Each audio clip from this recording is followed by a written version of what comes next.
식사 맛있게 하셨습니까?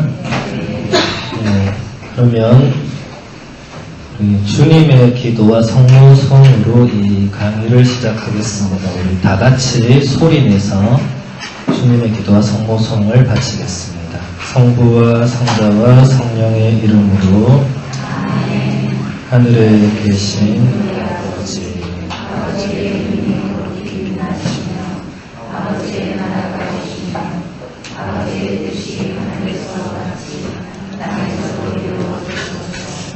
오늘 저희에게 일어나는 일을 주시고 저희에게 잘못한 일을 저희가 용서하옵나니 저희 죄를 용서하시고 저희를 누구에게 빠지지 하시고 악에서 구하소서. 아멘. 은총이 나가신 마리아님 기뻐하소서. 주님께서 함께 계시며 요즘에 복되시며 내주의 아들 예수님 또한 복되시나이다. 천주의 성모 마리아님 이제와 저희 죽을 때 저희 죄를 내어 주소서. 아멘. 성부와 성자와 성령의 이름으로 아멘. 오전에 피정 프로그램 해보니까 어떠세요? 좋았습니까? 뭐가 제일 좋았습니까? 다 좋았어요? 밥 먹는 게 좋았다고? 그래. 다 먹고 살자고 하는 뜻인데.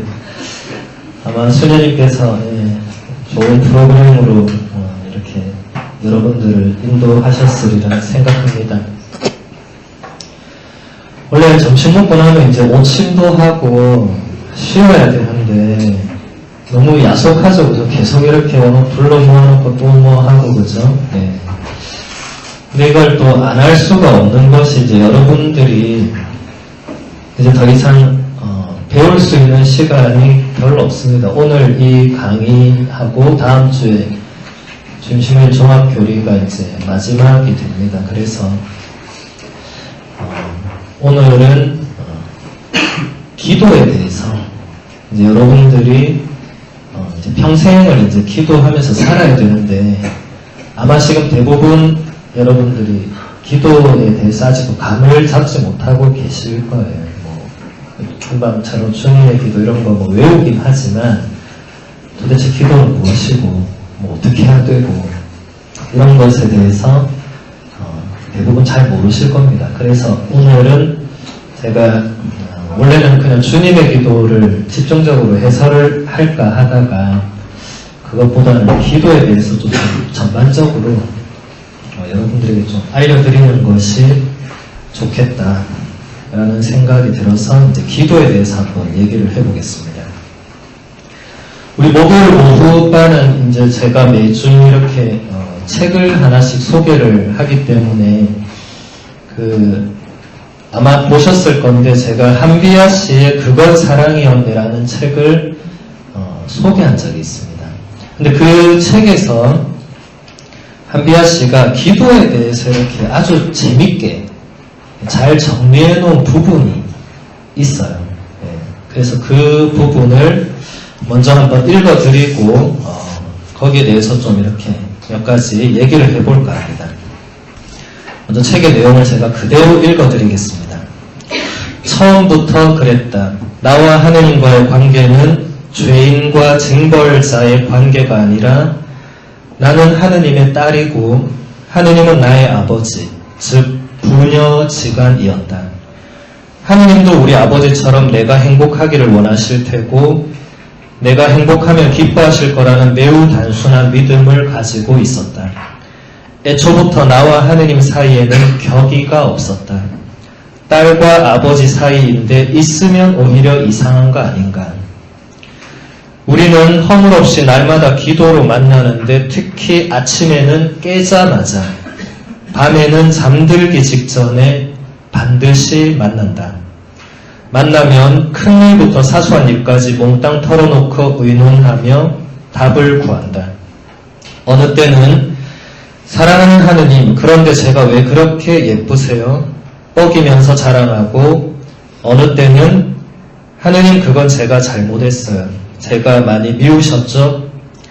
어리광 부리듯 용서를 빌고, 또 어느 때는 하느님, 그렇게 쉬운 부탁을 왜 이렇게 안 들어주시는 건가요? 도대체 언제까지 기다리라는 말씀인가요?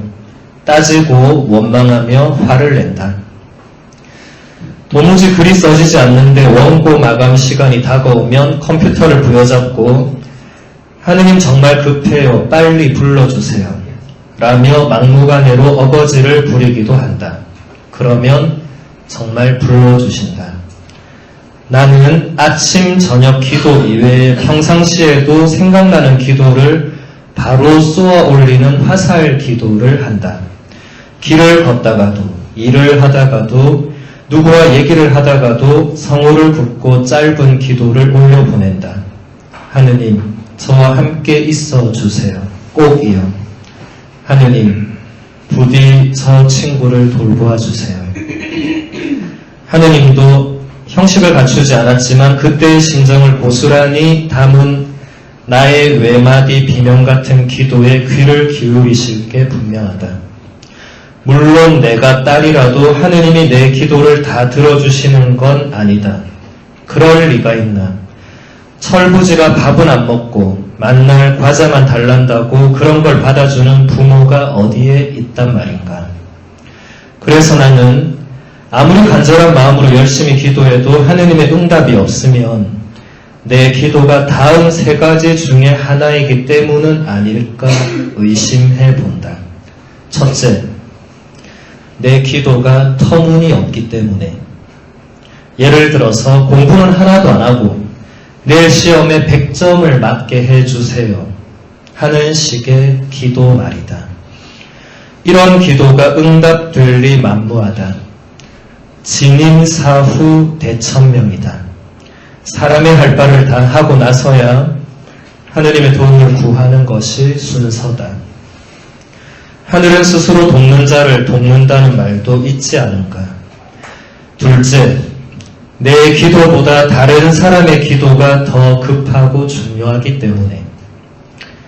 내가 놀러 가려고 좋은 날씨를 달라고 기도하고 농부가 씨를 뿌리기 위해서 비를 달라고 기도하면 하느님은 당연히 농부의 기도를 들어주시겠지. 나라도 그렇게 하겠다. 셋째, 내 기도를 들어줄 때가 아직 이르지 않았기 때문에. 한겨울에 수박을 달라거나 기지도 못하면서 뛰게 해달라는 식의 때 이른 기도 말이다. 내가 아무리 신앙의 유학이 있다고 해도 인간의 때와 하느님의 때가 다르다는 것쯤은 알고 있다. 그러나 내 기도가 응답이 되지 않아 애가 타들어가도 나는 굳게 믿는 구석이 있다. 결국에는, 종국에는, 끝에 가서는 하느님이 나에게 가장 좋은 것을 주시리라는 믿음이다. 나의 하느님은 사랑의 하느님이고 내 아버지인데 그가 줄 수 있는 가장 좋은 것을 나에게 주시지 않을 리가 없다. 어느 때에, 어느 곳에서 어떤 방법으로 주실지는 하느님만이 아시는 것이고 우리는 그분을 굳게 믿고 기쁜 마음으로 노력하며 기다리면 되는 것이다. 끝에 가서는 나에게 가장 좋은 것을 주신다고 믿는 마음만 있으면 그 어떤 고통의 과정도 지루한 기다림도 기꺼이 견디게 된다. 내가 대장간에서 벼려지는 칼인데 그 연단의 과정이 견디기 어렵다고 대장장이에게 이제 그만 두드려주세요 할 수는 없는 노릇이 아닌가. 대장장이가 정말 나를 사랑한다면 두드리기를 멈추기는커녕 더 뜨거운 불에 달구고 더 세게 내려쳐서 결국에는 가장 멋진 칼을 만들어낼 것이다. 세상 일도 마찬가지다. 왜 일이 이렇게 안 풀리나? 아무리 열심히 해도 왜 난 맨날 이 모양일까 하는 생각이 들 때마다 이게 바로 하느님이 나를 단련하는 과정일 거라고 여기시길 바란다. 그러면 어떤 괴로움도 견딜 수 있고 극한 상황에서도 용기를 낼 수가 있다. 바로 이 믿는 구석. 종국에는 하느님이 나에게 가장 좋은 것을 주신다는 믿음이 내 신앙의 원천, 아니 내 모든 힘의 원천이다. 네, 지금 한비아 씨의 이 짧은 글 안에 기도에 관련된 굉장히 중요한 요소들이 거의 다 들어가 있습니다. 예. 그래서 한비아 씨가 오지만 잘 다니는 줄 알았더니 신앙적인 부분도 상당히 깊이가 있는 사람 같아요. 제가 직접 만나지는 못했기 때문에 뭐 책만 가지고 평가할 수는 없겠지만, 먼저 앞에 보면 나와 하느님과의 관계는 죄인과 징벌자의 관계가 아니라 하느님은 나의 아버지고 나는 아버지의 딸이다. 정말 기존의 많은 신자들이, 그리고 실제로 여러분들도 하는 일이 잘 안 되면 다 뭐라고 생각하는, 내가 지은 죄가 많아가지고 내가 예전에 그걸 진짜 잘못했는데 그것 때문에 이제 벌 받는구나, 이런 생각을 다 가지고 있어요. 예, 여러분도 그렇고 선대 신자들도 신앙생활 몇십 년 한 분도 뭐 일이 안 되거나 갑자기 어디 아프거나 하면 내 죄가 드디어 벌을 받는구나, 다 그렇게 생각해요. 예. 그럼 그 뒤에는 뭐죠? 그게 은연중에 깔려있는 건 뭐죠? 하느님이 벌 주시는 분이죠. 그죠? 네.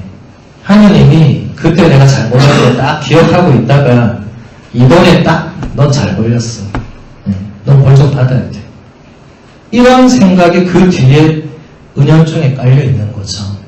네. 근데 한비아 씨가 그건 절대로 아니다, 이렇게 얘기하는 겁니다. 네. 그리고 그분은 나의 아버지시기 때문에. 그런데 여기서 또 우리가 조심해야 될 것이, 여러분 아버지가 제일 먼저 떠올린 사람이 누구죠? 여러분 본인들의 아버지를 제일 먼저 떠올립니다, 사람들은.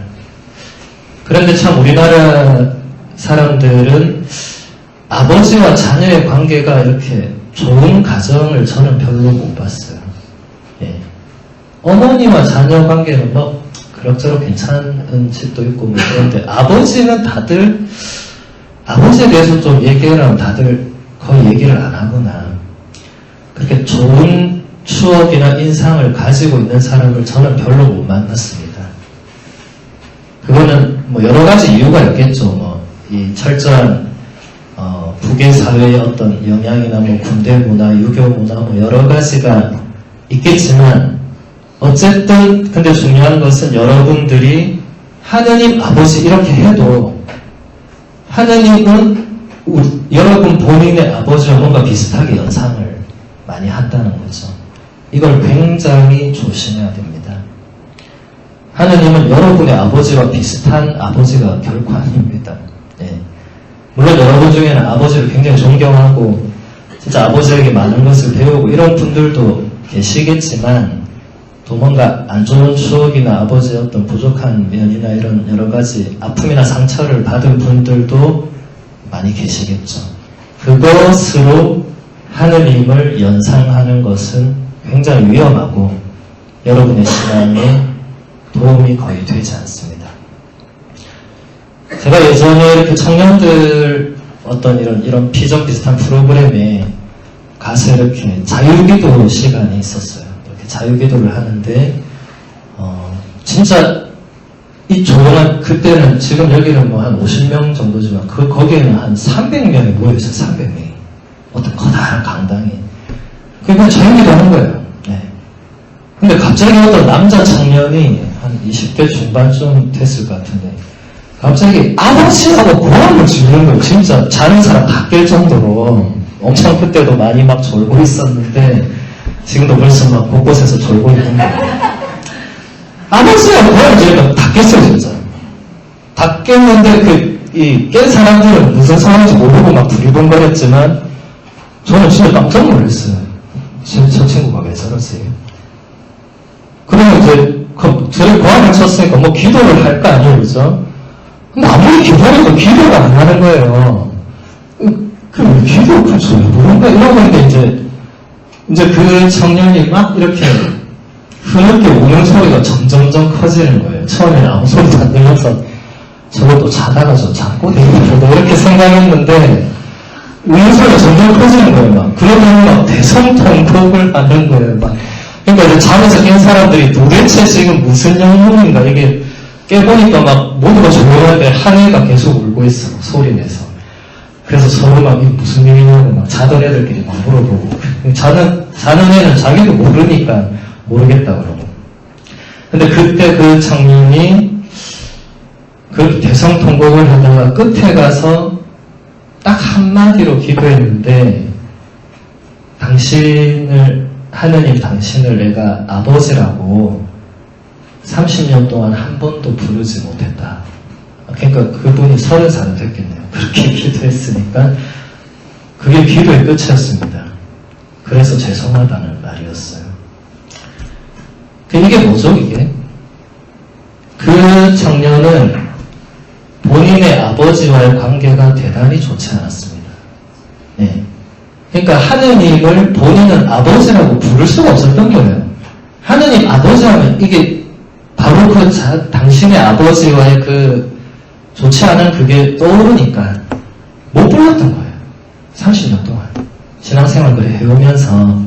근데 그날 처음으로 하느님 아버지와 우리 아버지가 다르다는 것을 이 사람이 깨달은 거예요. 뭐 여러 가지 이런 상황과 뭐 이런 걸 통해서 30년 걸린 거예요. 30년. 네. 그 뒤로 제가 이제 그 사람의 소식을 제가 알 길은 없지만은 여러분들도 이제 세례를 받으면서 이제 가장 많이 듣게 된 단어는 하느님 아버지입니다. 하느님 아버지. 근데 그때 우리 아버지하고 절대 이꼴 이렇게 하면 안 된다. 네. 같은 아버지란 단어는 똑같지만은 우리 아버지와 하느님 아버지는 같은 분이 절대로 될 수가 없죠. 그렇죠? 네. 그래서 하느님 아버지는 다른 분이다. 그것을 여러분들이 정말 기억을 하셔야 되고, 또 여기 보면 이제 기도로 하느님을 허물없이 만난다. 네. 기도는 그냥 한마디로 정의하면 하느님과 나와의 만남이라고 할 수 있습니다. 하느님과 나와의 대화고 만남입니다. 자, 우리가 누구를 만나고 대화하려면 두 사람이 이렇게 그죠? 네, 있어야 되겠죠. 근데 여러분이 궁금하겠죠. 하느님은 눈에 안 보이는데 그거 어떻게 만납니까? 네. 어떻게 대화를 나누죠? 네. 근데 저는 예전에도 한번 제 교리 시간에 그 성사 설명할 때 얘기했지만, 우리는 누가 내 곁에 없다고 해서 그 사람을 영영 만나지 못하는 건 아닙니다. 예를 들어 누군가 이제 가까운 사람, 뭐 부모님이나 뭐 누가 이렇게 세상을 만약 떠났을 때 이제 세상을 떠났다고 그냥 끝나는 건 아니죠, 그죠? 네. 계속 나는 뭐 세상을 떠난 내 어머니와 계속 대화를 나눌 수 있고 계속 만날 수 있죠. 네. 뭐 친구도 마찬가지고. 누가 꼭 이렇게 눈앞에 뭐 누가 있어야지만 이렇게 하는 그게 다는 아니죠, 그죠? 그러니까 지금 이렇게 한비아 씨도 얘기하듯이 이렇게 그냥 지나가면서 그냥 톡톡 쏘아 올리는 것을 이 전문 용어로 이제 화살 기도라고 하는데, 여러분 화살이 뭐 할 때 쓰는 거죠? 예, 활 쏠 때. 화살 딱 쏘면 어떻게 되죠? 탁 쏘면 그냥 바로 날아가서 어디 딱 꽂히잖아요. 그죠? 이 화살 기도라는 게 기도가 들어가면 이제 우리가 기도를 그렇게 바치면 탁 쏴서 바로 올라간다는 의미입니다. 예. 그러니까 물론 하느님이란 분이 그냥 이렇게 지금 저하고 신준 씨가 요래 뭐 안녕하세요 잘 계십니까? 뭐 이렇게 대화는 안 되겠죠. 예. 근데 그런 대화는 아니지만 프란치스코 교황님도 뭐라고 말씀하시냐면, 여러분들 마음속을 가만히 들여다보면, 예, 그러니까 가만히 여러분 마음속에 머물러 있으면 하느님이 응답을 듣는다고 얘기하거든요. 예. 그래서 마더 데레사 수녀님이 무슨 얘기를 하셨냐면, 기도에는 반드시 침묵이 필요하다. 자, 여러분 침묵하는 게, 여러분이 아는 침묵은 이제 입을 닫고 말 안 하면 침묵입니다. 지금 여러분은 겉으로 볼 때는 모두가 침묵하고 있습니다.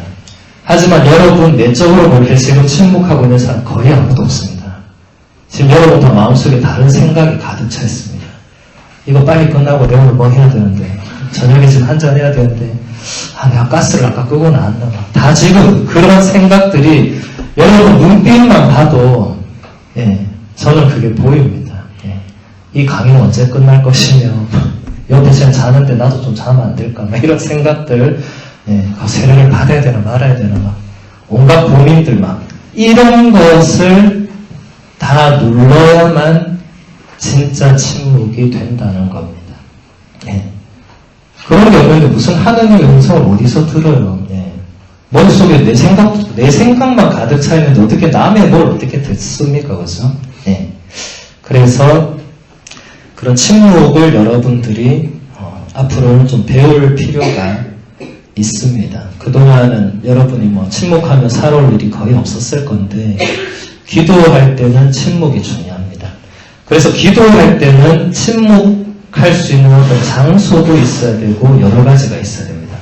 예를 들어서 여러분 집에 가서 제일 먼저 하는 일이 뭐죠? TV를 틀죠, 그죠? TV를 틀어놓고 TV를 틀어놓은 상태에서 나 이제 기도를 해야지 이렇게 한다. 기도가 되겠어요, 그게? 됩니까, 안 됩니까? 안 되겠죠. TV에서 계속 뭐 소리가 나올 거 아니에요. 귀로 그걸 여러분들이 듣고 있겠죠. 그러면서 하늘에 계신 우리 아버지를 100번 외친들 그게 무슨 기도가 되겠습니까, 그죠?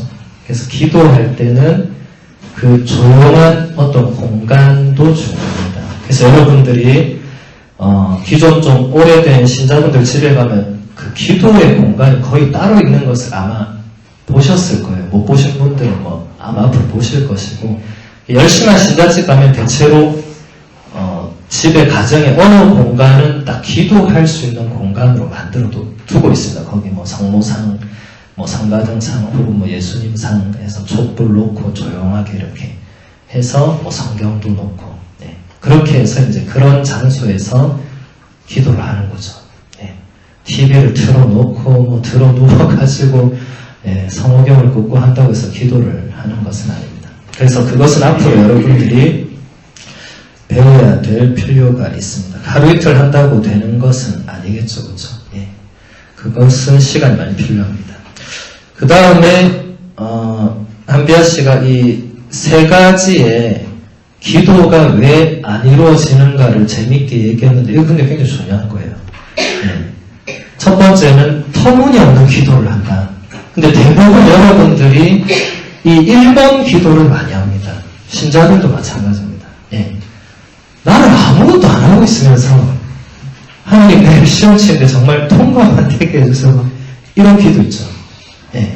막 급할 때 그냥 제발 이것만 하는 거 있죠. 그런 식의 기도들은 백날 해도 이루어지지 않는다. 한비아 씨가 잘 설명한 것처럼 사람이 진짜 할 바를 다 하고 내가 최선을 다하고 더 이상 안 될 때 하느님께 하나님 제 힘으로 더 이상 안 됩니다. 좀 저를 도와주세요. 이거는 뭐 이루어질지 안 이루어질지 뭐 어쨌든 그건 나중 문제지만 그래 하지도 않으면서 하나님 이것만 어떻게 잘 넘어가게 해주세요. 이것만 좀 이런 식의 기도는 옳은 기도가 아니기 때문에 그것은 안 된다. 두 번째는 이것도 참 재밌는 비유인데 더 급한 사람의 기도가 있다. 내 기도도 급하지만 내보다 더 급한 사람이 있으면 그게 더 우선순위가 될 것 아닌가. 그리고 아직 때가 이르지 않았다. 그리고 여기서 중요한 표현이 나오는데 인간의 때와 하느님의 때가 다르다. 여러분 앞으로 이 가톨릭 신자가 되면 이 때와 시간 이런 것에 대해서 여러분들이 좀 생각할 필요가 있는데 여러분 시간이란 것은 항상 유한하죠, 그렇죠? 여러분은 시간과 공간을 벗어날 수 없지만 그래서 그 안에서 언젠가는 소멸하고 사라져야 되는 이 시간이라는 이 엄청난 테두리가 우리 안에 이렇게 우리의 삶을 지배하고 있습니다. 항상. 몇 시부터 몇 시까지 뭐하고 이 틀을 안 지키는 사람은 세상에 거의 아무도 없을 거예요. 몇 시부터 몇 시까지 뭐하고 그 다음 뭐하고 이렇게 매일 똑같이 이게 돌아가죠. 그죠? 그래서 이 때라는 것이 굉장히 중요한데 그동안은 여러분이 인생을 대부분 아마 이렇게 내가 중요하게 생각하는 것, 내가 원하는 것, 내가 이제 급하게 하는 것, 나의 우선순위 뭐 이런 식으로 해서 이제 시간을 정하고 거기에 그 시간을 쏟고 이렇게 살아왔겠죠. 그죠? 그런데 이제 신자가 된다는 것은 내가 뭘 정하기보다는 이제 하느님이 나에게 바라시는 것, 하느님이 나에게 원하시는 것, 이런 것들을 생각하면서 이제 뭔가 시간을 다르게 사용한다는 겁니다. 예. 그러니까 예전에 여러분 삶에 없던 기도라는 것도 그렇고 미사라는 것도 그렇고 여러분 삶에 그동안 전혀 시간을 잡아먹지 않던 것들이 되게 많았을 거예요. 근데 앞으로는 이제 그런 것들이 여러분의 시간 안에 들어옵니다. 근데 이게 이제 힘든 사람은 이제 제가 그래서 그런 사람은 세례를 안 받는 게 낫다. 어차피 그걸 거부하고 결국은 안 받아들일 거면 지금 그냥 안 받는 게 더 낫다. 받고 나서 결국은 거부하면 결국은 신앙을 생활을 안 하겠죠. 그리고 대부분 여러분 선배들은 그런 길을 다 걷고 있습니다. 세례를 받았지만 불과 3개월 안에 다시 다 원래 삶으로 돌아갑니다. 그게 더 편하고 좋다고 느끼기 때문입니다. 그래서 그 시간과 때에 대해서 하느님께서 원하시는 그런 때가 있고 하느님께서 원하시는 시간이 있고 하느님께서 나에게 뭔가를 바라시는 뭔가가 있고 이제 이런 것들이 여러분들로 하여금 여러분의 생각과 삶을 이제 조금씩 변화시켜 나가야만 여러분이 진짜 신앙인의 삶으로 갈 수가 있습니다. 근데 이게 여러분이 그냥 무턱대고 예측하는 것은 거의 맞지 않습니다. 내가 이런 사람이 있을 수 있죠. 제가 신부님 10년을 기도했는데 하나님이 안 들어줬습니다. 그러면 그게 10년보다 더 뭔가를 하나님께서 필요로 하셨겠죠, 그죠? 네. 실제로 이런 그 케이스가 있었습니다. 어떤 성인이 이제 신장을 찾아온 거예요. 신장을 찾아와서 그때는 뭐 성인이 아니었으니까 뭐 신부님 제가 20년 동안 신앙생활하면서 매일 영성체를 했는데 제가 조금도 달라지지 않았습니다. 악습도 하나도 안 바뀌고 이 성질 더러운 것도 그대로고 하나도 안 바뀌었습니다. 20년이나 예수님의 몸을 모셨는데 제가 하나도 안 바뀌었습니다. 이게 문제가 있는 거 아닙니까? 이렇게 얘기했어요. 그러니까 그 성인 신부님이 뭐라고 답변했냐면 그러면 그대가 20년 동안 만약에 전혀 미사 참여를 안 하고 성체를 안 모셨으면 20년 뒤에 그대가 어떻게 돼 있었겠느냐. 그걸 한번 생각해라. 예. 더 엉망개판으로 돼 있었을 수도 있겠죠. 그죠? 예. 물론 안 그랬을 수도 있겠지만. 지난번에 우리 말씀의 잔치라고 해서 우리 교구에서 큰 행사를 할 때 제가 갔는데 그때 우리 손삼섭 주교님이 서두에 재밌는 얘기를 했어요. 여러분 같이 이런 이제 초보자 신자가 이제 이런 수도원에 피정을 와서 한 일주일 동안 매일 같이 그 수녀님들 수사님들하고 이제 기도하고 밥 먹고 묵상하고 미사하고 이걸 일주일 동안 하고는 이제 주교님한테 와서 얘기했단 말이야. 아니 그 맨날 똑같은 기도 맨날 똑같은 거 뭐 하라는지 모르고 자기는 일주일 피정을 하고 나서 아니 그 맨날 똑같은 걸 뭐 하라는지 모르겠다고 이런 얘기를 했다고 합니다. 주교님의 답변이 이랬다고 합니다. 그럼 넌 밥은 뭐하러 먹느냐? 맨날 똑같은 밥을 그럼 너 하루에 3번이나 뭐하러 먹냐? 안 먹으면 되지. 맨날 똑같은데. 네. 이게 뭐겠어요, 이게? 여러분들이 이제 신자로서 이제 기도하는 거 있죠. 우리가 밥 먹는 걸 만약에 이제 육체의 허기짐을 채우는 어떤 양식으로 본다면 기도는 이제 여러분의 영혼의 양식이라고 표현할 수 있는데 기도가 거의 똑같을 가능성이 높죠. 미사도 아까 우리 잠깐 얘기했지만 미사도 똑같습니다. 이 뭐 순서가 바뀌거나 이런 거 거의 없어요. 네. 이거 맨날 해도 뭐 나는 뭐 달라지지도 않는 것 같고 그런데 그렇지 않다는 겁니다. 네. 여러분 밥을 사람이 3일 안 먹으면 어떻게 되죠? 쓰러지겠죠. 네. 일주일 안 먹으면 이제 하늘 품으로 가겠죠. 네. 그러니까 이게 영혼의 양식도 마찬가지라는 겁니다. 기도를 안 하던 사람이 그냥 안 하는 거는 뭐 원래 안 했으니까 상관없지만 하던 사람이 안 하면 이게 더 나빠지겠죠. 그죠? 예. 그래서 여러분들이 뭔가 내 눈에 보이는 결과 내가 원하는 어떤 그런 결과물은 사실 신앙생활에 거의 주어지지 않습니다. 하지만 분명히 다른 뭔가의 열매들은 반드시 있다라는 것이 여러분들도 생각하셔야 될 중요한 부분입니다. 그래서 이 정도를 서두로 하고 이제 본격적으로 몇 가지 여러분들이 이제 앞으로 하셔야 될 기도에 대해서 조금 더 중점적으로 보도록 하겠습니다. 예. 옆에 사람이 졸고 있으면 어떻게 해야 되죠? 예. 같이 자야겠다 이런 생각을 하시면 안 됩니다. 지금 여러분들 지금 옆에 사람 자야겠다 나도 자야 되겠다 지금 이런 생각하는 분이 지금 많은데 그러면 안 돼. 깨워야죠. 예. 깨워야 됩니다. 지금 보니까 전부 다 나도 피곤하네. 그래, 우리 아침부터 뭐 드시고 이게 지금 피곤해 죽겠네. 지금 대부분 이런 햇빛으로 지금 나를 바라보고 계시는데, 그래도 깨우셔야 됩니다. 그래서, 자, 먼저, 십자성호경에 대해서 한번, 얘기를 나눠보겠습니다. 이제 여러분들이 신자가 되면 평생 끊는 것이 이제 이 십자성호경인데, 이 의미를 알고 성호경을 이제 꺼야 되겠죠.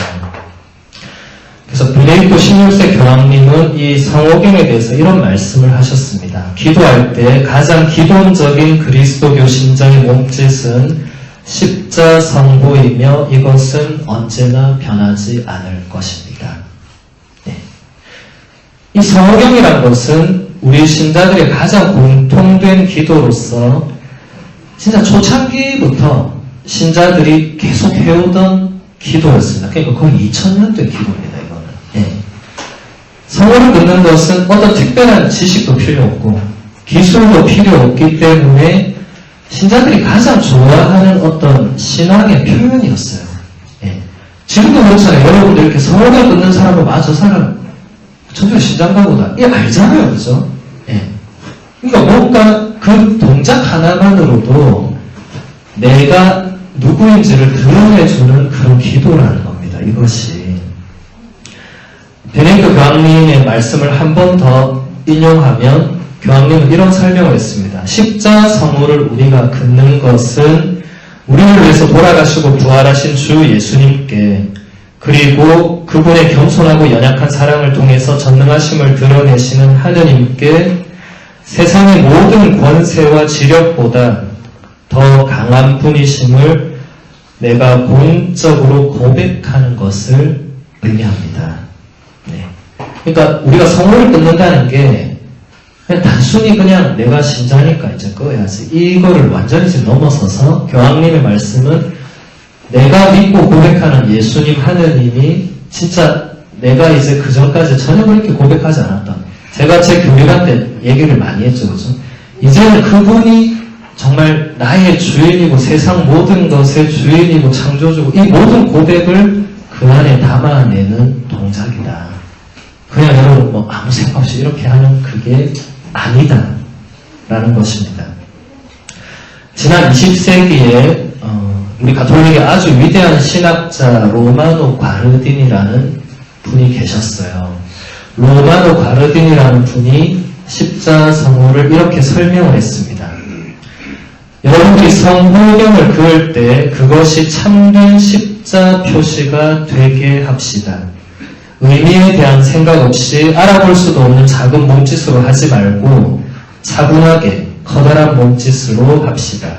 머리에서 가슴으로, 어깨에서 어깨로, 그리하여 그 십자표가 우리 전체, 곧 우리의 생각과 태도, 육신과 영혼, 신체의 모든 부분을 어떻게 동시에 포함하며 어떻게 우리를 성화시키고 정화시키는지를 의식적으로 느낍시다. 여러분이 성호경을 그을 때 이 사실을 기억하십시오. 성호경은 모든 표징들 가운데 가장 거룩한 표징입니다.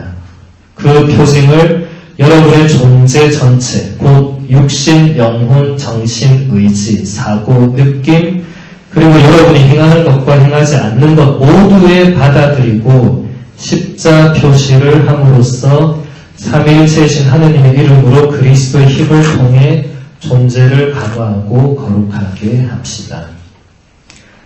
네, 어려운 말인데 한마디로 줄이면 생각 없이 성호경을 끊지 마라. 이 말이 되겠죠, 그죠? 네. 그러니까 성호경을 끊는 순간부터 그 의미를 생각해라. 네. 제가 우리 교리반은 첫 수업부터 의미 부여에 대해서 강조를 많이 했습니다. 네. 인간은 뭔가의 의미를 부여하는 존재입니다. 그것이 다른 모든 존재, 동물, 식물, 이 무감각한 이런 무생물까지 모두와 우리를 구분하는 유일한 기준이 의미를 부여하느냐, 부여하지 않느냐. 네. 여러분 동물왕국 보면 동물들은 어떻게 살죠? 예. 같이 잠을 자고 있어요. 옆에 애가 갑자기 사냥을 해. 걔 뭘 먹고 있어. 그래, 내가 자다가 깨서 그걸 봤어. 나도 뭘 먹어야 되겠네. 이렇게 하면서 나도 사냥을 해. 그리고 뭘 먹죠, 그죠? 예. 전혀 내 삶에 어떤 의미를 부여하지 않고 부여할 수도 없습니다. 예. 우리가 만약에 그렇게 살면 그거는 인간의 삶이라고 보기 어렵겠죠.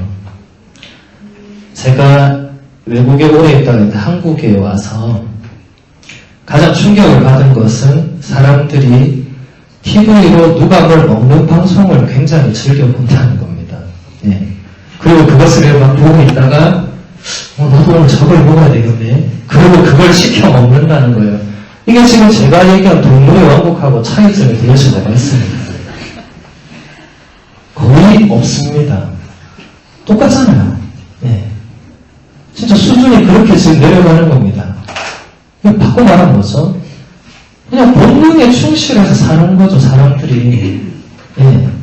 내 삶을 내가 어떻게 살까 고민하고 의미를 부여하고 이게 아니고 옆에 애가 저걸 먹으면 나도 먹어야 돼. 옆에 애가 어느 나라를 가면 나도 가야 돼. 옆에 애가 저 옷을 입으면 나도 입어야 돼. 이거는 동물의 왕국 수준과 별반 차이가 나지 않습니다. 예. 저는 그게 굉장히 충격적이었어요. 우리나라가 어쩌다가 동물의 왕국이 됐지. 옛날에 동물의 왕국 틀어주던 시대하고 훨씬 더 퇴보하는 거잖아요. 그렇죠? 예. 그래서 여러분들이 동물의 왕국의 삶을 살지 않으려면 의미를 자꾸 부여해야 됩니다. 의미 부여. 예. 의미는 남이 부여해 줄 수 없습니다. 여러분이 스스로 의미를 부여하는 겁니다.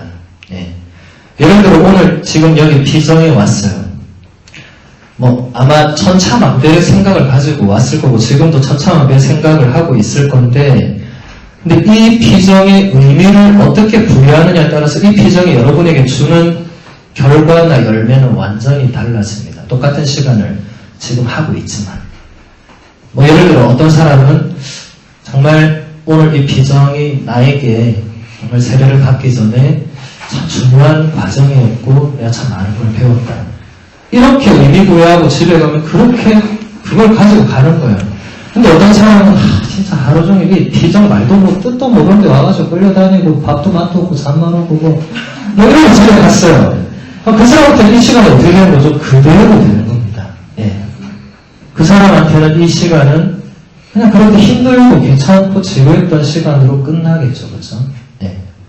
그러니까 의미를 부여한다는 것은 굉장히 중요한 겁니다. 그래서 여러분들이 앞으로 살아가면서 자꾸 스스로 의미를 부여하는 걸 연습해 봐야 됩니다. 어떤 일이 일어났을 때 그냥 이게 뭐지? 이런 게 아니에요. 그러니까 하고 그냥 감정이나 본능으로 팍 뭘 하지 말고 이게 무엇일까? 예. 왜 나한테 이 일이 일어났을까? 나는 이거를 앞두고 나는 무엇을 해야 될까? 생각을 하는 거죠. 그렇죠? 예. 생각을 해야만 의미 부여가 가능하죠. 근데 제가 지금 한국에 한 3개월 와서 이렇게 한국 사람들 만나서 느끼는 점, 가장 강하게 느낀 점 중에 하나는 우리나라 사람들이 생각하는 걸 굉장히 싫어한다는 겁니다. 제가 느낄 때는 적어도. 아니면 굉장히 귀찮아한다는 것입니다. 네. 그냥 생각을 안 하고 사는, 나 생각 안 하고 싶어요. 제가 조금 이런 거에 대해서 생각해볼까? 생각 안 하고 싶어요. 머리 아파.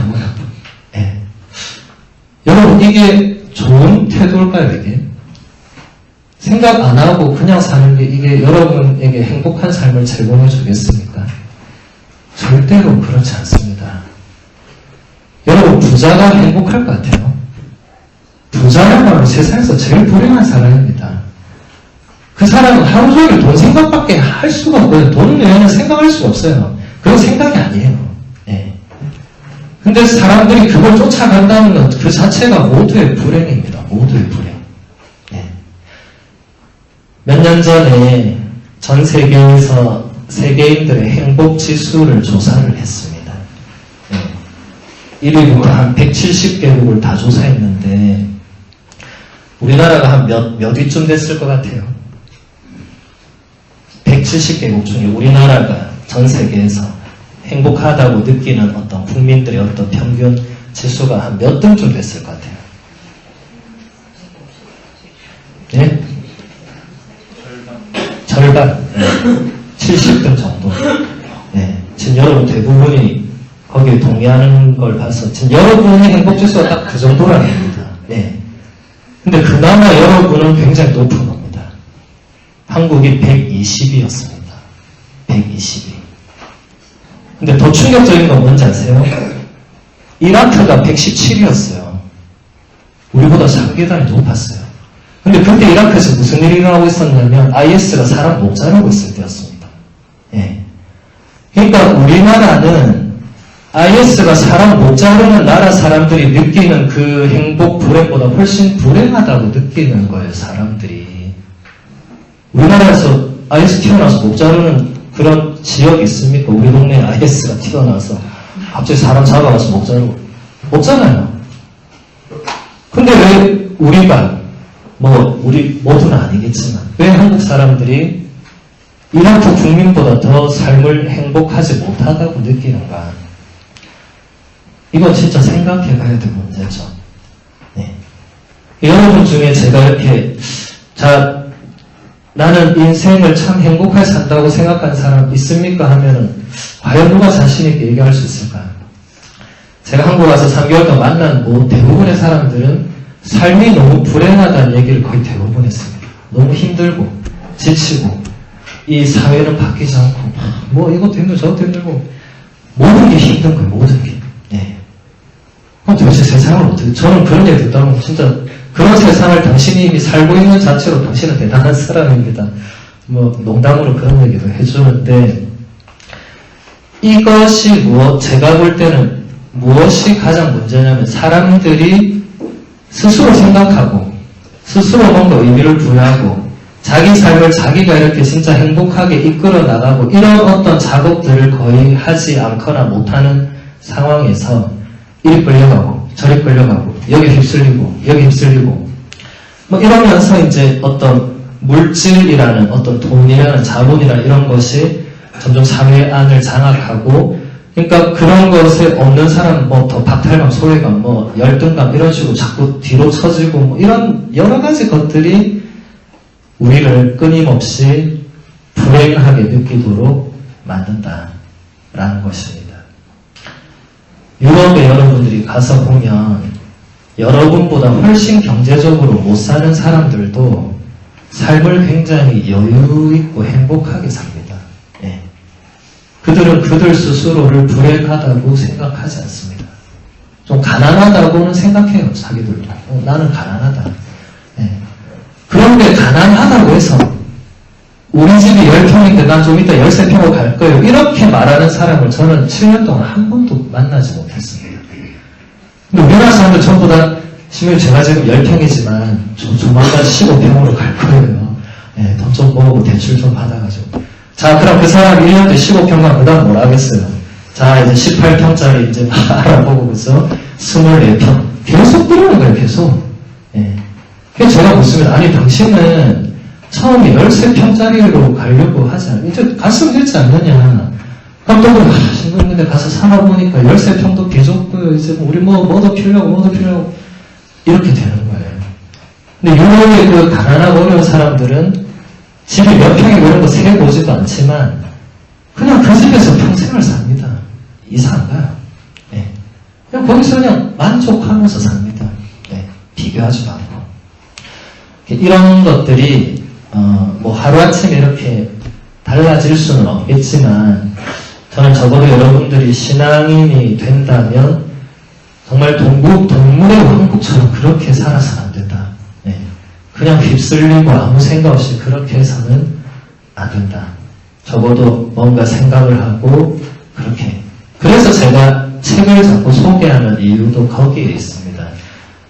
우리나라 사람들이 세상에서 책을 가장 안 읽는 나라 사람 중에 한 명이라고 그래요. 세상에서 책 읽는 그 지수를 냈더니 우리나라가 또 저 거의 끄트머리에 가 있는 거예요. 예. 뭐 경제적으로만 세계 뭐 10몇 위 회사치 나머지 지수는 보면 전부 꼴찌입니다, 우리는. 예. 나쁜 건 전부 1등이고 안 좋은 건 전부 꼴등입니다.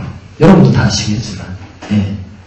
그래서 저는 어쨌든 사람들이 TV를 덜 보고 책을 많이 보기만 해도 세상이 우리나라가 행복해지는, 굉장히 행복해질 수 있다고 생각합니다. 예. 그래서 그런 것들을 여러분들이 앞으로 좀 생각하면 좋겠고, 예.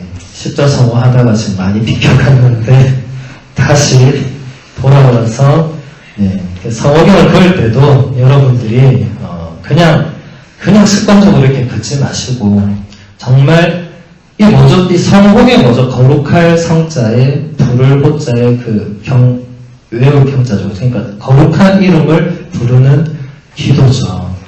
여러분 십계명에 보면 하나님께서 뭐라고 하시죠? 하나님의 이름을 함부로 헛되이 부르지 마라. 예. 근데 여러분이 아무 생각 없이 성령 이렇게 하면 그거야말로 하나님의 이름을 함부로 부르는 거죠. 성부, 성자, 성령은 옆집 친구 이름이 아닙니다. 하느님의 거룩한 이름입니다. 그냥 아무 생각 없이 성부, 성자, 옆집에 영수, 철수 뭐 이런 거 아니에요. 네.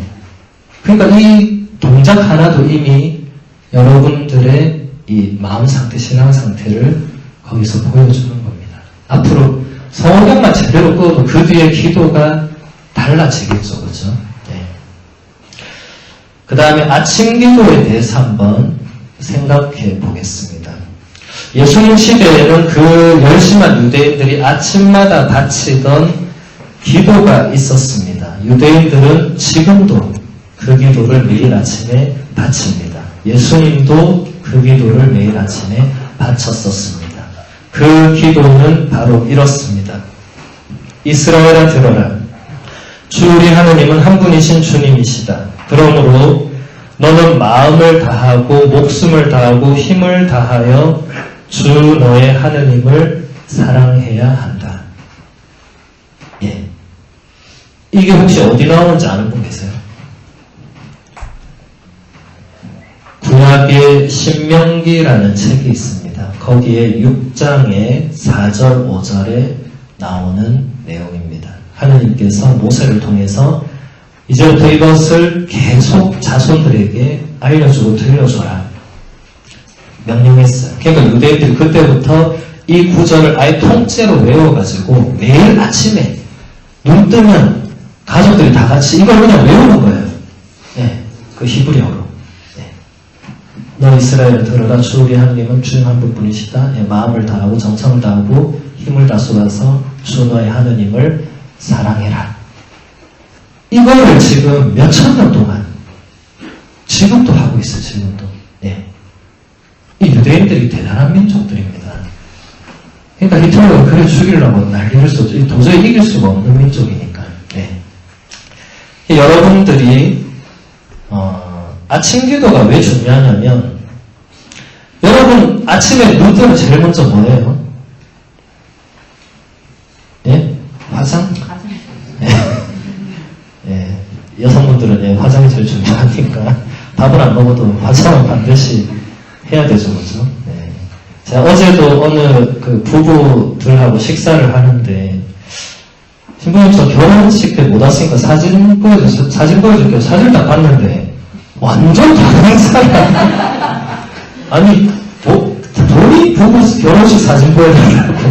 저 맞습니다. 근데 제가 아무리 이 비교 대비를 이렇게 해도, 제가 볼 때는 본인이 아니더라고요. 그래서, 참 여성들은, 화장을 하느냐 안 하느냐에 따라서 이렇게 사람이 많이 달라지는구나.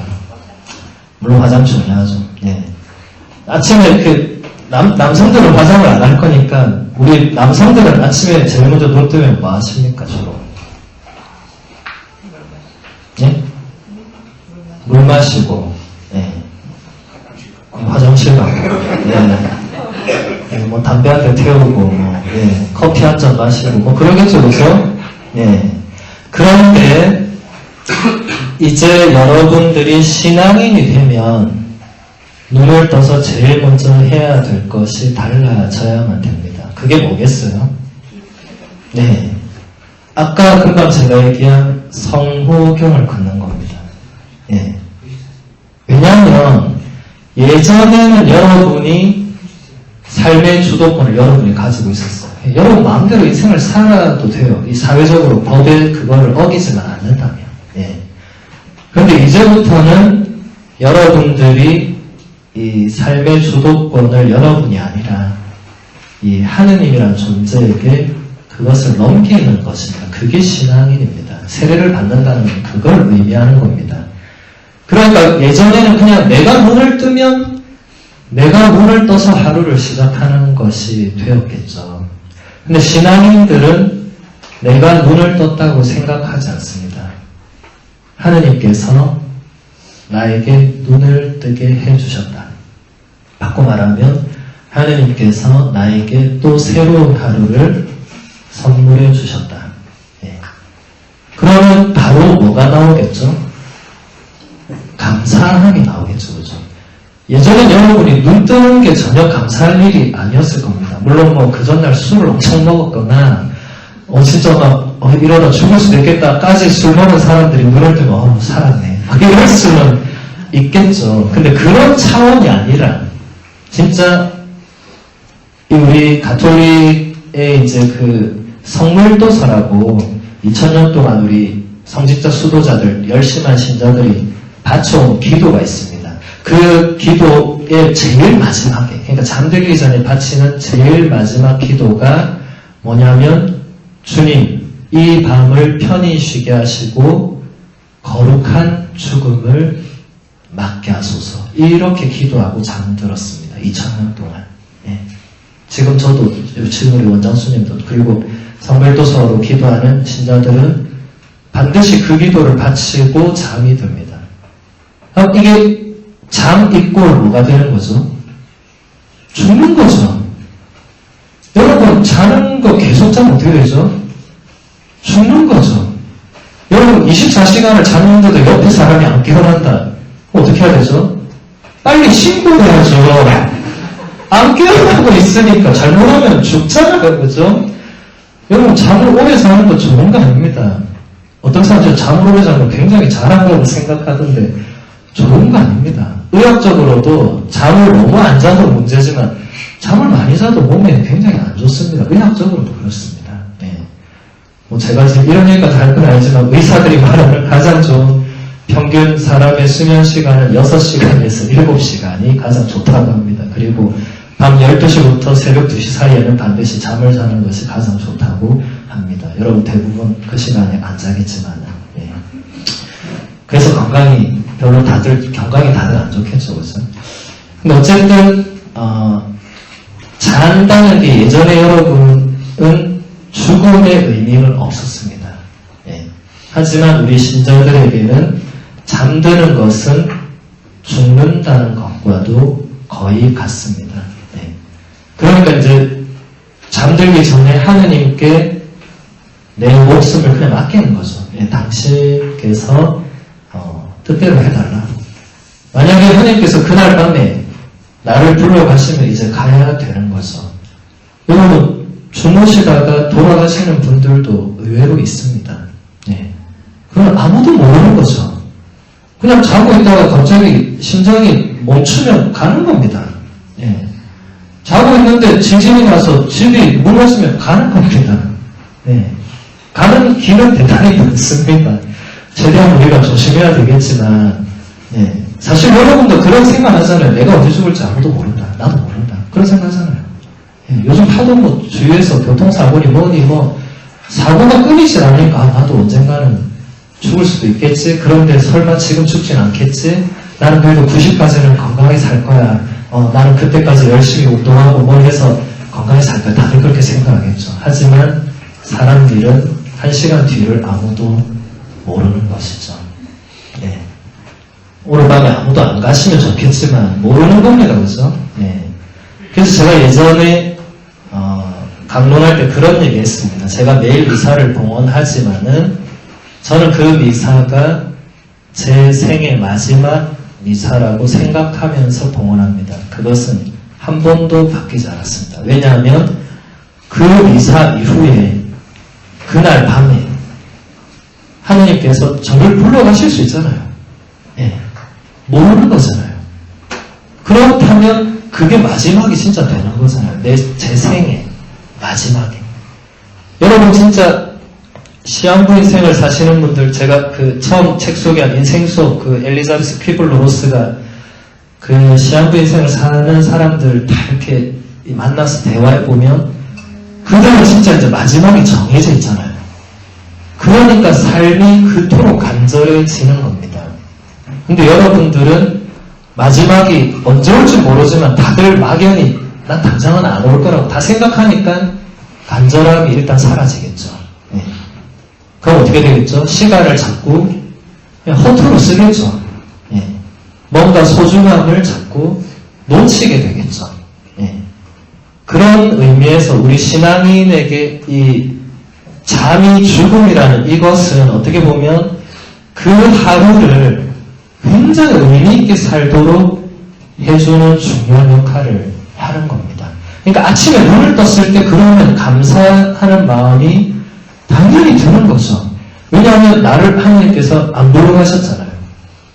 좀 더 의미를 부여하면 내가 어제 하루를 참 그렇게 엉망개판으로 살았는데 하나님께서 나에게 오늘 또 새로운 기회를 주셨구나. 이런 감사를 하게 되는 거죠.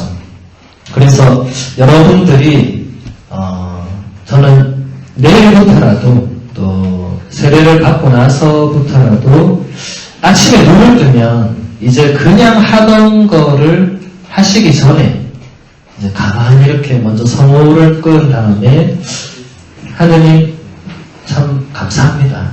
네. 일단 지금은 여러분이 크게 감사할 느낌이 안 들겠지만 그래도 하느님 감사합니다. 새 하루를 잘 살아보겠습니다. 뭐 대충 이렇게라도 기도하시면 여러분의 하루하루가 이제 조금씩 달라질 수 있습니다. 그리고 또 여러분 우리 기도서 가톨릭 기도서에 보면 또 아침 기도가 있어요. 그거대로 기도를 하셔도 좋습니다. 네, 아침에 눈을 뜨면 제일 먼저 그 기도문을 바치는데 1분도 안 걸립니다. 1분도. 네, 성호경 그냥 쭉 이렇게 기도도 2분 안에. 네, 여러분 화장은 1시간도 넘게 하잖아요. 네. 그 2분도 안 걸리는 거를 먼저 하고 화장하면 되잖아요. 그래서 화장 다 하면 기도할 틈이 있어요. 그 다음에 이제 몸 치장하고 이제 그럼 또 그 다음에 뭐 먹어야 되고 뭐 그 언제 기도해요 언제. 예. 기도는 항상 미루면 절대로 못하는 게 기도입니다. 여러분 다른 일도 그렇죠. 여러분 중요한 일도 나중에 하지 않으면 그 시점에 절대로 안 합니다. 그 시점에 또 뭔가 생기거든요.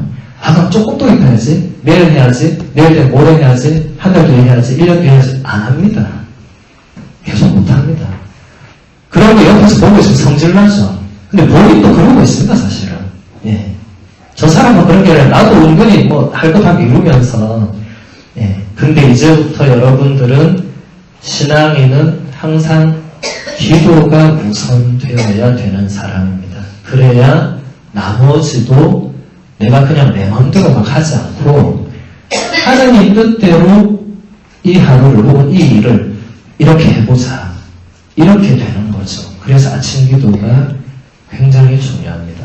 기도서에 나와 있는 기도를 하시는 분은 하시는 게 좋고 그게 아니더라도 눈을 뜨면 제일 먼저 성호경을 끊고 그냥 아까 그냥 자유기도로 하느님 오늘 뭐 제가 어디를 가야 되는데 아무 사고 없이 지켜주시고 혹은 오늘 우리 동생이 조카가 수능을 치는데 그냥 잘 이렇게 열심히 한 만큼만 결과를 내주시고 얼마든지 기도할 그날의 기도 내용이 얼마든지 있어요. 여러분이 그날 하루에 뭘 할지 보통은 다 생각을 하고 있거든요.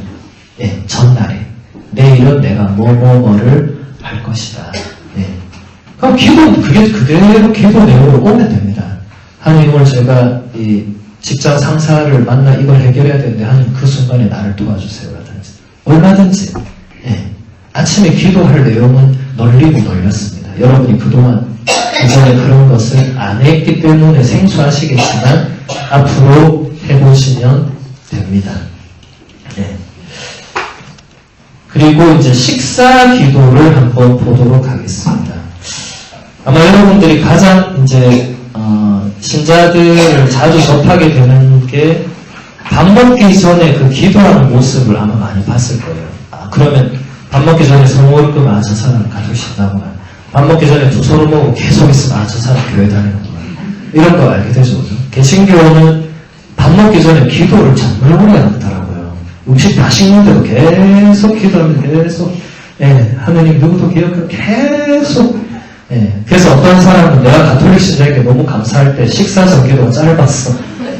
우리 그냥 주님 꿈이라 내려주신 이 음식과 저에게 강복하소서 우리 주 그리스도를 통하여 비나이다. 아멘. 잘 먹겠습니다. 20초 10초 좀 걸리나요? 10초? 네. 근데 저 한 번씩 목사님들하고 밥 먹으면 이제 그날 각오하고 이제 목사님 모든 축복을 다 듣고 이제 그럼 저는 속으로 언제쯤 밥을 먹을 수 있을까? 진짜 저것들 좋아하는 음식인데 식으면 안 되나? 이런 생각이 그냥 물론 웃자고 하는 소리입니다. 훌륭한 기도를 제가 그렇게 할 생각을 하고 아무튼 식사 전 기도가 또 중요한 의미가 있습니다. 고대 유대인들은 식사 전에 이런 기도를 바쳤다고 합니다. 제가 기도문을 한번 읽어드리겠습니다. 우주 만물의 임금이신 주님은 찬미 받으소서. 주님은 온 세상을 선하심과 뜨거운 사랑과 자비로 기르시나이다. 우주를 양육하시는 주님은 찬미 받으소서. 우리 하느님이신 주님께 감사를 드립니다. 우리 기도보다 조금 길지만 내용이 굉장히 심오하죠. 그렇죠? 이 기도문에서 알 수 있는 것처럼 고대 유대인들에게는 지금 유대인들도 마찬가지고 모든 식사는 하느님의 창조와 하느님의 섭리에 대한 감사와 찬미의 의미를 담고 있습니다. 그러니까 그냥 동물의 왕국처럼 내가 배고파서 라면을 먹는 게 아니고 내가 라면을 먹는 것도 하느님께서 우주 만물을 양육하시는 그 안에 하나라는 거죠. 여러분 철학자들이 인간을 소우주라고 자주 표현 그런 거 들어보셨죠, 그죠? 이 전체 우주가 있고 인간 한 사람 한 사람도 작은 우주라는 이런 표현을 실제로 하고 실제로 그렇습니다. 왜냐하면 그 원리 작용이 똑같기 때문에 그렇거든요. 그걸 제가 전에 책으로 설명한 게 물은 답을 알고 있다라는 책에서 보면 그 물을 가지고 풀어내잖아요. 그 사람도 마찬가지고 사람이 다 물로 됐잖아요. 그런 것을 이제 풀어내는 것도 어떻게 보면 다 비슷한 맥락인데 이제 여러분이 신자가 되면 식사 전기도를 여러분 혼자 있을 때나 신자끼리 있을 때는 괜찮은데 신자 아닌 사람하고 이제 전에는 뭐 아무 그런 거 없다가 이제 여러분 세례를 받았어요. 세례를 받았는데 이제 성경을 꺼야 되는데 근데 저 친구는 내가 볼 때까지 맨날 그냥 술 먹다는데 그냥 안 끝장이 이상하고 끝장이 또 이상하고 그럴 때는 어떻게 해야 됩니까? 예? 마음속으로 마음속으로 그냥 마음속으로 그 아까 개신교랑 똑같네요. 그냥 이렇게 마음속으로 기존 신자들도 이 부분을 굉장히 많이 궁금해하고 또 힘들어합니다. 이거 어떻게 해야 되지? 그런데 그런 장소에서라도 기도를 하는 것이 좋습니다. 이것은 뭐 꼭 그렇게 정해져 있는 것은 아니지만은 제가 생각할 때는 그래도 해야 된다.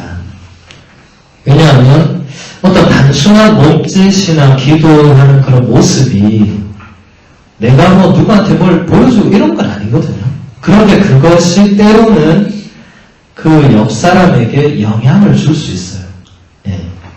제가 지금 이제 눈앞에 시중시가에서 자꾸 예를 드는데, 이제 이 친한 친구가 술을 먹는데 평소에 시중시가 뭐 바로 술 먹다가 갑자기 새로운 말씀에서 혼자서 이렇게 서울을 닦으면 그 친구가 이게 미쳤나 처음에 생각할지라도 그래도 이 자식이 세례를 받고 나더니 뭔가 좀 달라졌네.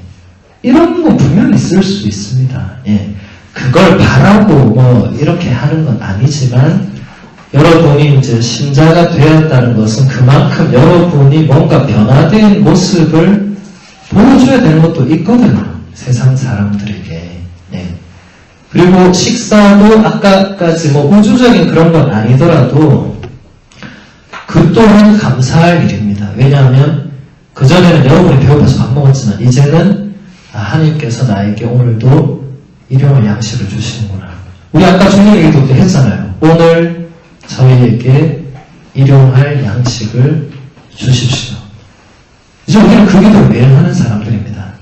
내가 배고파서 먹는 사람이 아니고 내가 배가 고프면 하느님께 일용할 양식을 달라고 하고 또 거기에 대해서 감사할 줄 아는 사람이 신앙인인 것입니다.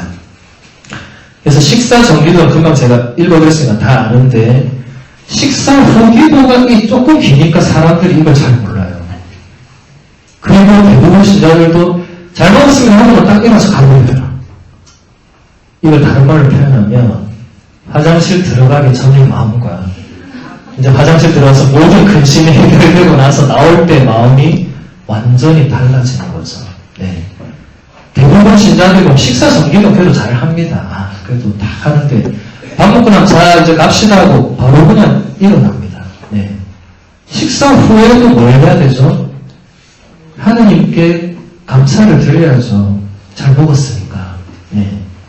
여러분들이 이것을 근데 의식하지 않으면 대부분 잊어버립니다. 그 감사하는 마음이 그만큼 이게 가지기 쉬운 마음이 아닙니다. 근데 감사하는 마음이 가장 중요한 마음입니다. 예. 제가 자주 하는 말이 있는데 무엇이든지 우리가 당연하게 생각하면 그 소중함을 잃어버리게 됩니다. 자, 예를 들어서 나의 건강. 여러분 지금 대체로 건강한 편이죠. 뭐 물론 좀 편찮으신 분도 계시겠지만 대체로 건강해요. 근데 이걸 당연하게 여기는 사람은 어느 날 갑자기 탁 어디 다치면 그때서야 내 그 전에 건강할 때가 참 그게 당연한 게 아니었네. 예, 진짜 소중한 거였네. 감사까지는 안 가더라도. 예. 그러니까 여러분 건강뿐만 여러분 가족, 뭐 친구, 뭐 심지어 지금 이 시간이 다 마찬가지입니다. 무엇이든지 당연하다고 생각하면 그 소중함을 잃어버리게 되고 그러면 감사하지 않게 됩니다. 감사할 줄 아는 사람, 많이 감사하는 사람일수록 그게 당연하지 않다는 것을 의식하고 있는 사람. 내가 이렇게 건강한 거 감사하고 가족이 있는 거 감사하고 친구가 있는 거 감사하고 이렇게 숨 쉬는 거 감사하고 내가 이렇게 참 이렇게 세례 준비를 하고 있는 거 감사하고 그러면 그 사람은 모든 것이 감사할 수 있는 것이 되겠죠. 여러분들이 세례를 안 받았어도 들어봤을 뭐 오병이어의 기적 이런 거 있죠, 그죠? 뭐 빵 5개와 물고기 2마리로 예수님께서 뭐 5,000명 남자만 5,000명이 되는 군중을 먹이시고 하는 이야기. 예.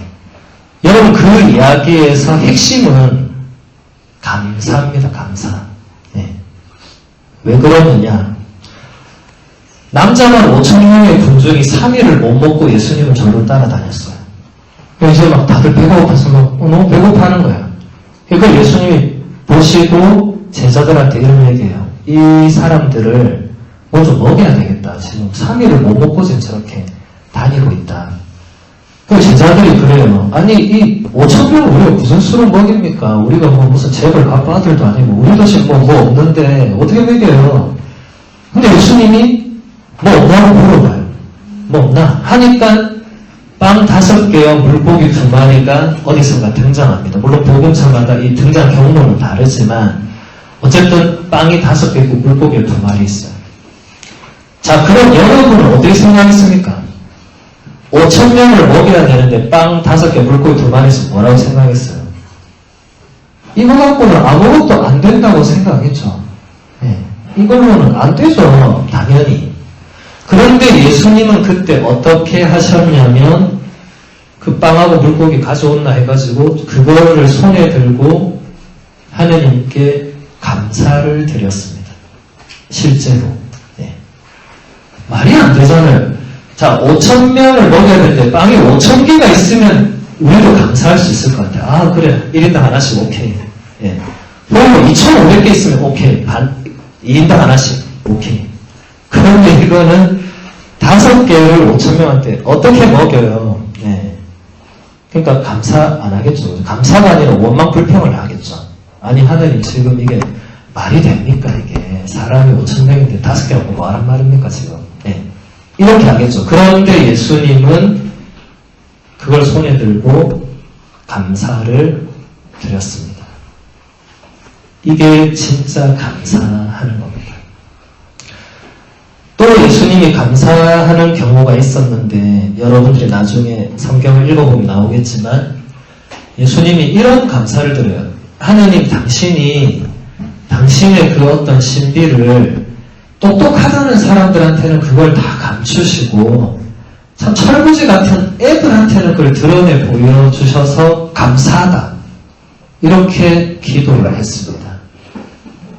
자, 근데 이게 똑똑하다는 사람들은 그 당시 종교 지도자들을 빗댄 표현입니다. 그리고 철부지라는 것은 그 당시에 예수님을 졸졸졸 따라다니던 평범한 민중들을 의미했습니다. 그러니까 종교 지도자들한테는 뭔가를 감추시고 그냥 가난하고 힘없고 뭐 잘 모르는 그냥 민중들한테 뭔가를 드러내 보여주셔서 감사하다. 상식적으로는 완전히 맞지 않는 감사입니다. 네. 왜냐하면 그것 때문에 예수님이 결국은 인생 괴롭게 살다가 3년 만에 골로 가는 거거든요. 네. 종교 지도자들이 결국 예수님을 죽음으로 몰고 가는데 종교 지도자들이 예수님을 따랐으면 예수님은 죽을 때까지 안 죽고 지금까지도 안 죽고 계속 이걸 뭡니까 자자손손 구원의 행위를 기적을 했을 수도 있어요. 네. 근데 종교 지도자들이 그렇게 하지 않았기 때문에 실제로 예수님이 활동은 3년 정도밖에 못하고 죽어야만 했습니다. 또 실제 나이로도 33살 정도밖에 못 살고 죽어했습니다. 네. 지금 여기 계신 거의 대부분 여러분들은 33년 이상을 더 살았죠. 그죠? 네. 그러니까 예수님은 굉장히 짧은 생밖에 못 살고 단명한 거예요. 단명. 네. 근데 그 이유를 두고 오히려 감사를 드리는 겁니다. 그러니까 이게 여러분들이 앞으로 배워야 될 감사입니다. 감사.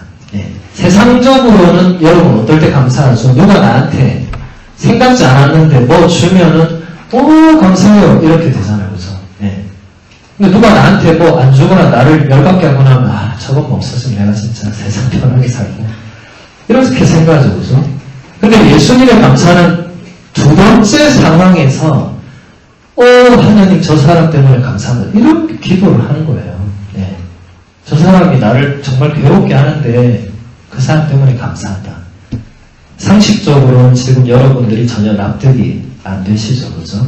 네. 그런데 여러분들이 앞으로 진짜 감사를 하다 보면 처음에는 전혀 내가 감사할 일이 아니었던 것들이 점점 신앙생활을 하다 보면 이게 진짜 하나님 감사합니다. 이런 말이 나오게 되어 있습니다. 지금은 여러분이 하나님 감사합니다를 진짜 감사한 마음으로 하는 게 아니라 그냥 시키니까 또 그렇게 되어 있으니까 하나님 감사합니다. 이렇게 하죠. 그죠? 미사 때 보면 하나님 감사합니다. 여러 번 나오죠. 그냥 하는 거죠. 하나님 감사합니다. 하나님 감사합니다.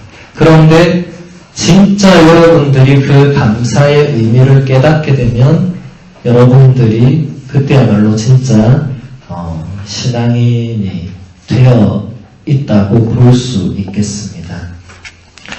하나만 더 보고 마무리를 하겠습니다. 예.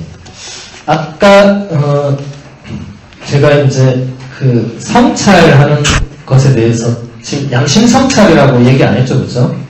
예, 양심 성찰이라고 해서 우리가 이렇게 여러분 성찰이 뭐죠? 성찰? 예, 예, 뭐 반성하고, 예, 뭔가를 좀 돌아보고 생각도 해보고 그런 거죠. 예. 이 성찰한다는 게 이제 우리말로 이게 양심, 우리말이 아니라 이제 가톨릭 용어로 양심 성찰이라고 하는데 이게 굉장히 중요합니다. 예.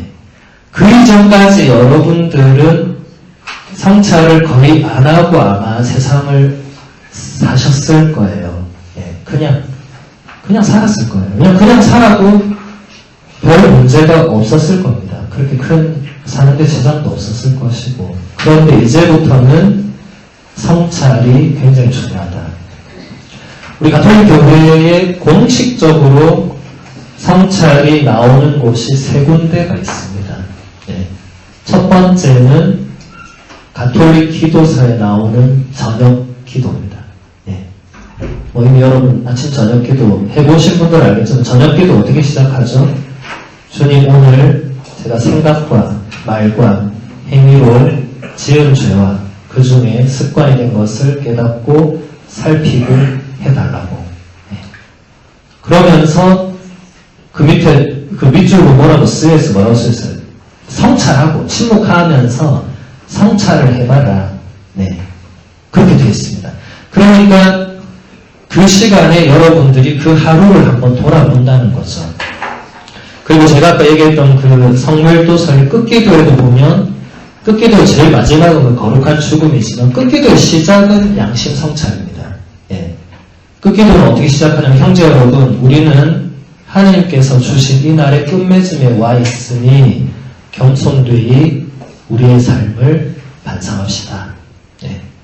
그러면 또 하루를 돌아보는 거예요. 아침부터 저녁까지. 그리고 또 언제 성찰이 나오냐면 미사 때 나옵니다. 자, 여러분 미사하면 성바신자 성령의 이름으로 아멘하고 주님께서 cùng 함께 또한 사저의 영과 함께 하고 나서 바로 신부님이 그 다음 하는 게 뭐죠? 형제 여러분, 이 구원의 신비를 합당하게 거행하기 위해서 우리 죄부터 반성합시다. 네. 이거 안 하고 그냥 넘어가는 신부님 봤어요? 못 봤죠? 보시면 어떻게 해야 돼요? 교구청에 전화해야 돼요. 고발해야 돼요. 이 신부님 이 성찰 부분 안 한다고. 그 진짜 고발해야 됩니다. 미사 경본대로 안 하면 그 주변인한테 고발해야 됩니다. 그렇게 하라고 했는데 안 하니까. 네. 근데 안 하는 신부님은 존재할 수 없습니다. 하라고 했는데 해야죠. 네. 이렇게 성찰을 공식적으로도 할 수 있고 또 여러분들이 잠들기 전에 마지막으로 하루를 돌아볼 수 있습니다. 저는 사실 그것을 가장 추천합니다. 여러분들이 하루를 돌아보는 데에 몇 분이나 걸릴 것 같습니까? 만약에 해본다면. 제가 장담하건대 5분을 넘지 않습니다. 여러분 밤에 드라마 보면 드라마 몇 분 걸리죠? 최소 45분에서 50분. 긴 드라마는 1시간 넘어가죠, 그렇죠? 예. 여러분 밤에 드라마는 그렇게도 긴 시간을 할애해서 잘 보면서 그래 피곤하고 잠이 와도 이 드라마를 반드시 본방사수를 해야 된다고 해서 막 이래 막 졸면서도 보면서 그 5분의 그 성찰을 안 한다. 이거는 말이 안 되는 겁니다. 예. 진짜 오늘 밤부터 여러분이 한번 해보시면 아시겠지만 5분을 넘어가면 여러분이 진짜 성찰을 깊이 하는 거고, 예. 5분 절대 안 하는 겁니다. 예. 왜냐하면 성찰한다는 게 어떻게 하는 거냐면 이제 아침에 눈을 떠서부터 지금까지의 그 하루를 쭉 돌아보는 겁니다. 근데 돌아보는데 별로 내 안에서 뭔가 양심적으로 찔리는 게 없으면 그냥 술술술 가다가 뭔가 찔리는 게 딱 걸리거든요. 그럼 그때 내가 아까 그 사람한테 그 표현까지는 안 했어야 되는데 내가 아까 남편한테 그 말을 안 했어야 되는데 혹은 내가 그 행동은 안 했어야 돼. 분명히 이런 게 있습니다. 만약에 단 하루도 그런 게 없다. 그 사람은 오늘 당장 하나님께서 불러가셔도 좋은 사람이지만 인간인 이상 그럴 사람은 세상에는 존재하지 않습니다. 우리 프란치스코 교황님도 한 달에 한 번 무조건 고해성사를 보시거든요. 네. 그게 남한테 보이려고 하시는 게 아니고 당신도 한 달 동안 죄를 지으시니까 가서 고해성사 하는 겁니다. 네. 마찬가지로 우리도 이렇게 돌아보면 이 뭔가 보인다는 거죠. 근데 문제는 안 돌아보면 어떻게 되죠? 그냥 가는 거죠. 예. 그러면, 자, 여러분 대부분 여기 부모님들이 많으니까, 자, 자녀를 교육하는데, 우리 자녀가 그 어느 날 너무 잘못했어. 근데 아무나 넘어가. 그럼 어떻게 되죠? 그게 잘못인 줄 모르니까 또 하거나 더 심한 잘못을 하죠. 네. 그래서, 이때 빨리 잡아라. 이렇게 잡는 거 아닙니까? 그렇죠? 네. 여기서 잡는다는 건 애를 잡는다 이 표현이 절대로 아닙니다. 예. 그 잘못된 길로 자꾸 나아갈 때 바로 잡아주는 게 부모의 가장 중요한 역할이죠. 그럼 우리 본인 자신은 이제 다 컸는데 여러분 중에 지금 애가 아무도 없으니까 우리 자신은 이제 어떻게 해야 돼요? 스스로 해야 되는 거죠. 스스로. 예. 스스로 내가 지금 뭔가 근데 이걸 성찰하는 사람만이 이게 내가 지금 잘못됐구나. 예. 지금 잘못된 길로 가고 있네. 이걸 보지만 안 그러는 사람은 잘못된 길로 내가 가고 있는지, 내가 지금 어디로 가고 있는지, 뭐 하고 있는지 아무 그게 없다는 거죠. 네. 제가 그 교리 시간에 한번 설명했는데 창세기 3장에 보면 이제 아담과 하와의 이야기가 나옵니다. 그 내용은 다 아실 겁니다. 아담과 하와가 하나님께서 따먹지 말라고 한 선악과를 따먹고 하나님께서 동산을 거내시는 소리를 듣고 숲속으로 이렇게 나무 사이로 숨습니다. 그때 하나님께서 물으십니다. 아담아 너 어디 있느냐? 근데 설마 하나님께서 아담과 하와가 숨어 있는 데는 몰라가지고 얘들이 어디 숨었지? 이거는 그건 창세기가 완전히 그 미치온 애들 수준의 이야기밖에 안 되고 자 우리 교리관은 그때 제가 얘기했으니까 그 질문의 의미가 뭐라고 했죠? 예? 예, 고백이라고 했습니다. 고백. 예. 하느님은 아담한테 너 어디 있느냐고 하면 네 지금 어디 숨었냐고 물은 게 아니고 네가 지금 뭘 하고 있느냐 네가 지금 뭘 했느냐 너 지금 어디에 서 있느냐 네가 지금 가고 있는 것을 보라는 거죠. 만약에 아담이 그때 성찰만 했으면 고백을 했겠죠. 네. 만약에 성찰했어요. 내가 아까 그래 따먹지 말랬나 근데 또 마누라가 주니 갈 수 없이 먹었는데 잘못했구나. 그걸 하나님 제가 아까 그렇게 생각했는데 잘못했습니다. 고백 한마디만 했으면 창세기는 다르게 쓰여졌을 겁니다. 아담과 하와는 에덴 동산에서 쫓겨날 일도 없었을 것이고 벌도 안 받았을 것이고 달랐을 겁니다. 그런데 아담은 끝까지 고백하지 않았습니다. 끝까지 내가 잘못했다고 한마디를 하지 않았습니다. 끝까지 어떻게 했죠? 끝까지 변명했습니다. 누구 탓으로? 하와 탓으로. 네. 하나님도 하와한테 뭐였어요? 하와한테 뭐라고 했어요? 끝까지 변명했습니다. 누구 탓으로? 뱀 탓으로. 하나님도 뱀한테 오시면 이제 뱀은 더 이상 탓할 그게 없잖아요. 네.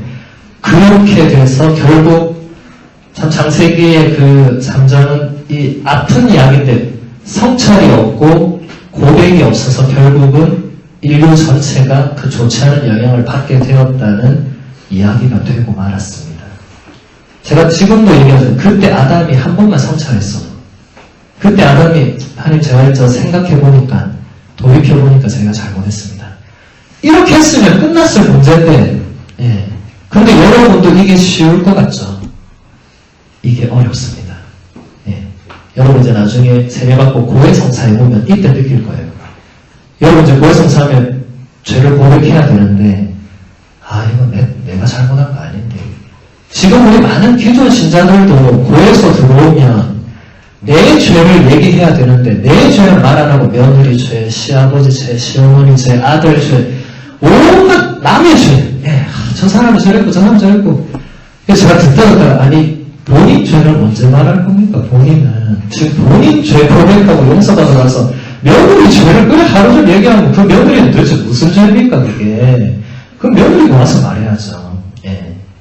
여러분도 대부분 그렇게, 인생을 많이 그렇게 우리가 살아오고 있습니다. 우리도 모르게. 예. 그래서 성찰이 굉장히 중요합니다. 오늘부터라도 여러분들이 잠들시기 전에 드라마 보고 매우 피곤하시겠지만은 화장을 지우고 바로 들어놓고 싶겠지만은 그래도 마지막으로 하나님 하루를 한 번만 돌아보고 예, 화장 지우는 것보다 성찰이 훨씬 중요합니다. 예, 화장도 안 지우고 잔다고 뭐 그 다음날 그냥 나가도 그러면 안 되겠지만은 예, 성찰을 안 하면 내면이 더 더러워지잖아요.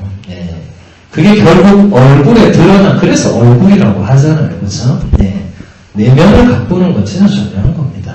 아무리 외적으로 꾸미려 해도 내면이 드러나는 모습은 우리가 어떻게 할 수 없거든요. 네. 그래서 꼭 해보시기를 바랍니다. 네. 시간이 벌써 많이 됐습니다. 그래서 마무리로 여러분 아멘이라는 말은 이게 히브리어 아람어 그 아만이라는 단어에서 유래했는데 원래 뜻은 뭘 굳히다, 뭘 굳건하게 하다, 공고하게 하다 이런 뜻입니다. 그러니까 우리 신앙으로 넘어오면 그것을 확신하다, 그것을 진실히 말하다, 그렇다고 확실하게 믿는다 이런 의미입니다. 그래서 우리가 기도 끝에 아멘 이렇게 응답한다는 것은 저는 그렇게 확신합니다. 저는 그렇게 굳게 믿습니다. 이런 의미를 이제 다 포괄해서 아멘이라고 응답을 하는 것입니다. 예, 그래서 앞으로 여러분 아멘 할 때 그것을 기억하시면 좋겠고 마지막으로 이제 우리 18세기에 성인들 가운데 한 분이신 알폰소 성인의 말씀으로 강의를 마무리하겠습니다. 성인은 기도에 대해서 이런 말씀을 우리에게 남겨주었습니다. 기도하는 사람은 분명히 구원될 것입니다. 기도하지 않는 사람은 분명히 멸망할 것입니다. 기도 없이는 구원되기가 매우 어렵고 불가능할 정도입니다. 하지만 기도할 때 우리가 구원되는 것은 확실하고 쉬워집니다. 기도하지 않으면 용서받을 수 없습니다. 기도하는 은총은 모두가 받았기 때문입니다. 구원되지 못한다면 그것은 전적으로 우리의 잘못인데 우리가 기도하지 않았기 때문입니다. 네, 성인의 주옥 같은 말씀입니다. 영광송으로 이 시간을 마무리하겠습니다. 다 함께 하겠습니다. 영광이 성부와 성자와 성령께 처음과 같이 이제와 항상 영원히 아멘. 성부와 성자와 성령의 이름으로 아멘. 수고하셨습니다.